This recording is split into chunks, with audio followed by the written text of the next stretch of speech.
नमस्कार। कभी सोचा है कि एक घने जंगल में जहां एक हिरन घास चर रहा है, एक छोटा सा कीड़ा अपने काम में लगा है और पास में एक नदी बह रही है, ये सब आपस में कैसे जुड़े हुए हैं? आज हम इसी कनेक्शन को समझने वाले हैं। हम बात करेंगे इकोसिस्टम्स यानी पारिस्थितिकी तंत्र के बारे में और जानेंगे कि ये काम कैसे करते हैं। तो चलिए एक बहुत ही दिलचस्प सवाल से शुरू करते हैं। प्रकृति की ये सारी चीजें, पेड़, पौधे, जानवर, नदियां, पहाड़, ये सब एक साथ मिलकर एक चलती फिरती जीती जागती दुनिया कैसे बनाते हैं? ये एक बड़ी पहेली जैसा लगता है ना? और इसका जवाब हमें इकोसिस्टम की दुनिया में मिलता है। तो इस पहेली का जवाब है पारिस्थितिकी तंत्र, जिसे हम अंग्रेजी में इकोसिस्टम कहते हैं। अगर आसान भाषा में समझे तो ये एक ऐसा एरिया है जहां सारी जीवित चीजें, मतलब पेड़ पौधे, जानवर, कीड़े मकोड़े और सारी निर्जीव चीजें जैसे कि पानी, मिट्टी, हवा और सूरज की रोशनी, ये सब एक दूसरे से जुड़कर एक सिस्टम की तरह काम करते हैं। ये शब्द पहली बार 1935 में सर आर्थर जी टैंसले ने दिया था। और पता है सबसे मजेदार बात क्या है? इकोसिस्टम का कोई फिक्स साइज नहीं होता। ये पानी की एक छोटी सी बूंद जितना छोटा भी हो सकता है, जिसके अंदर हजारों छोटे छोटे जीव रहते हैं। और ये पूरे के पूरे महासागर जितना विशाल भी हो सकता है, जो अपने आप में एक अलग ही दुनिया है। अच्छा, अगर हम इकोसिस्टम को बांटना चाहें तो मोटे तौर पर इसके दो प्रकार होते हैं। पहले है प्राकृतिक इकोसिस्टम, जैसे जंगल, नदियां या महासागर, जो पूरी तरह से प्रकृति के नियमों पर चलते हैं। और दूसरे होते हैं कृत्रिम या मानव निर्मित इकोसिस्टम, जैसे कि हमारे खेत या फिर घर में रखा एक्वेरियम, जिन्हें इंसान खुद बनाता है और कंट्रोल करता है। तो सवाल ये है कि आखिर एक इकोसिस्टम बनता किन चीजों से है? चलिए अब हम इकोसिस्टम की बनावट को और करीब से देखते हैं और इसके दो सबसे जरूरी हिस्सों को समझते हैं। देखिए, हर इकोसिस्टम के दो मेन कंपोनेंट्स होते हैं। पहला है अजैविक घटक यानी नॉन लिविंग चीजें। इसमें हवा, पानी, मिट्टी, सूरज की रोशनी, तापमान, ये सब आ जाता है। ये जीवन के लिए एक स्टेज तैयार करते हैं। और दूसरा है जैविक घटक, यानी उस स्टेज पर रहने वाले सभी लिविंग ऑर्गेनिजम्स, पेड़ पौधों से लेकर जानवरों और छोटे छोटे बैक्टीरिया तक। अब ये जो जैविक घटक हैं, मतलब जो जीवित चीजें हैं, उन्हें भी हम दो ग्रुप में बांट सकते हैं। ये इस बात पर निर्भर करता है कि वो अपनी एनर्जी कहाँ से लाते हैं। पहले होते हैं स्वपोषी यानी प्रोड्यूसर्स। ये अपना खाना खुद बनाते हैं, जैसे हरे पौधे जो सूरज की रोशनी से अपना भोजन तैयार करते हैं। और दूसरे होते हैं विषमपोषी यानी कंज्यूमर्स। इसमें सभी जानवर आ जाते हैं जो खाने के लिए दूसरों पर निर्भर रहते हैं। ठीक है, तो हमने ये तो समझ लिया कि इकोसिस्टम के हिस्से क्या क्या हैं, पर अब सवाल ये है कि ये सब मिलकर काम कैसे करते हैं? इसका पूरा राज छिपा है ऊर्जा के प्रवाह में। मतलब एनर्जी एक जीव से दूसरे जीव तक कैसे पहुंचती है। ऊर्जा का ये जो ट्रांसफर है वो एक सीधी लाइन में होता है, जिसे हम फूड चेन या खाद्य श्रृंखला कहते हैं। जैसे यहाँ देखिए, सूरज से एनर्जी घास में आती है, घास को टिड्डा खाता है तो एनर्जी टिड्डे में चली जाती है। फिर मेंढक उस टिड्डे को खाता है और आखिर में सांप मेंढक को। इस तरह एनर्जी एक लेवल से दूसरे लेवल तक पहुंचती है। लेकिन असल दुनिया में चीजें इतनी सीधी और सिंपल नहीं होती। सोचिए, क्या मेंढक सिर्फ टिड्डे खाता है या सांप सिर्फ मेंढक खाता है? नहीं, असल में ये सब बहुत उलझा हुआ होता है।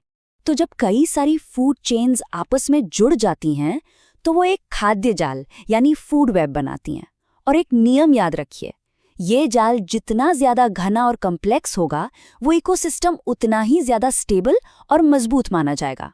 ऐसा इसलिए क्योंकि अगर किसी एक जानवर की संख्या कम भी हो जाए तो दूसरे जानवर के पास खाने के लिए दूसरे ऑप्शंस मौजूद रहते हैं।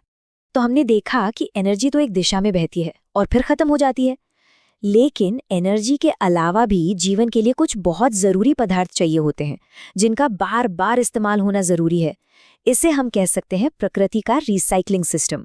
इसका सबसे अच्छा उदाहरण है हमारा जल चक्र या वाटर साइकिल। जैसा कि आप यहाँ देख सकते हैं, सूरज की गर्मी से समुद्र का पानी भाप बन के उड़ता है।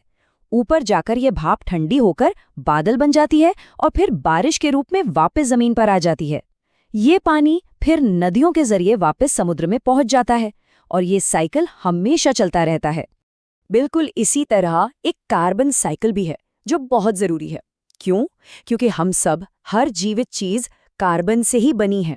पौधे हवा से कार्बन डाइऑक्साइड लेते हैं, जानवर पौधों को खाकर कार्बन लेते हैं, और जब ये जीव मरते हैं या सांस छोड़ते हैं तो कार्बन वापस हवा और मिट्टी में चला जाता है। अब आता है नाइट्रोजन चक्र, जो थोड़ा सा कॉम्प्लेक्स है।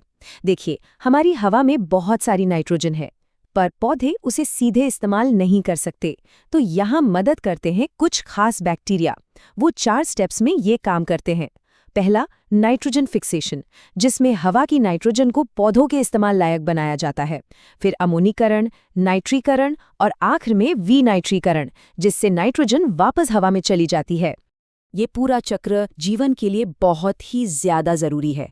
नाइट्रोजन के बिना पौधे बड़े नहीं हो सकते, और अगर पौधे ही नहीं होंगे तो पूरी की पूरी फूड चेन ही खत्म हो जाएगी। इसलिए प्रकृति का ये रिसाइकलिंग सिस्टम बिल्कुल परफेक्ट तरीके से काम करता है। अच्छा, एक इकोसिस्टम में सिर्फ खाने पीने और एनर्जी का ही खेल नहीं होता, ये रिश्तों का भी एक जाल है। इसमें रहने वाली अलग अलग प्रजातियां एक दूसरे से लगातार इंटरैक्ट करती हैं, मतलब बातचीत करती हैं। चलिए देखते हैं कि ये रिश्ते कितने तरह के होते हैं। इस टेबल से हमें इन रिश्तों को समझने में आसानी होगी। यहाँ प्लस साइन का मतलब है फायदा, माइनस का मतलब है नुकसान, और 0 का मतलब है कि कोई असर नहीं हुआ। आप देख सकते हैं, कुछ रिश्ते ऐसे हैं जहां दोनों को फायदा होता है, और कुछ ऐसे जहां एक को फायदा होता है तो दूसरे को नुकसान। चलिए एक ऐसे रिश्ते की बात करते हैं जिसमें दोनों का फायदा हो, जिसे कहते हैं सहजीविता। ये एक विन विन सिचुएशन है। इसका सबसे अच्छा उदाहरण है लाइकन। ये असल में 2 चीजों की पार्टनरशिप है, एक फंगस और एक एल्गा। एल्गा फोटोसिंथेसिस से दोनों के लिए खाना बनाता है, और फंगस उसे रहने के लिए घर और सुरक्षा देता है। दोनों को फायदा। अब इसका ठीक उल्टा देखते हैं, प्रतिस्पर्धा या कंपटीशन। ये एक लूज लूज सिचुएशन है जहां दोनों को ही नुकसान होता है। ऐसा क्यों? क्योंकि वो एक ही सीमित चीज जैसे खाना, पानी या रहने की जगह के लिए लड़ रहे होते हैं। जैसे जंगल में जब 2 शेर एक ही हिरण का शिकार करने की कोशिश करते हैं तो दोनों की एनर्जी लगती है, और हो सकता है दोनों के हाथ कुछ ना आए। तो चलिए, अब तक हमने जो कुछ भी पढ़ा है उसे फटाफट एक बार रिवाइज कर लेते हैं, ताकि सारी जरूरी पॉइंट्स आपको अच्छे से याद हो जाए। तो आज के हमारे की टेकअवेज क्या हैं? पहली बात, इकोसिस्टम जीवित और निर्जीव चीजों से मिलकर बना एक सिस्टम है। दूसरी बात, इसकी बनावट में जैविक और अजैविक घटक होते हैं। तीसरी बात, ये एनर्जी फ्लो और फूड वेब के जरिए काम करता है। चौथी, इसमें पानी और कार्बन जैसे जरूरी पदार्थों की रिसाइकलिंग होती रहती है। और आखिरी बात, इसमें रहने वाली प्रजातियां आपस में कई तरह से जुड़ी होती हैं। तो ये था इकोसिस्टम के सिद्धांतों पर हमारा आज का सत्र। उम्मीद है अब आप प्रकृति को एक नए नजरिए से देख पाएंगे और समझ पाएंगे कि यहाँ हर छोटी बड़ी चीज कितनी खूबसूरती से एक दूसरे से जुड़ी हुई है। For more clear explanations and daily IGNO videos, subscribe to IGNO Mind Decoded.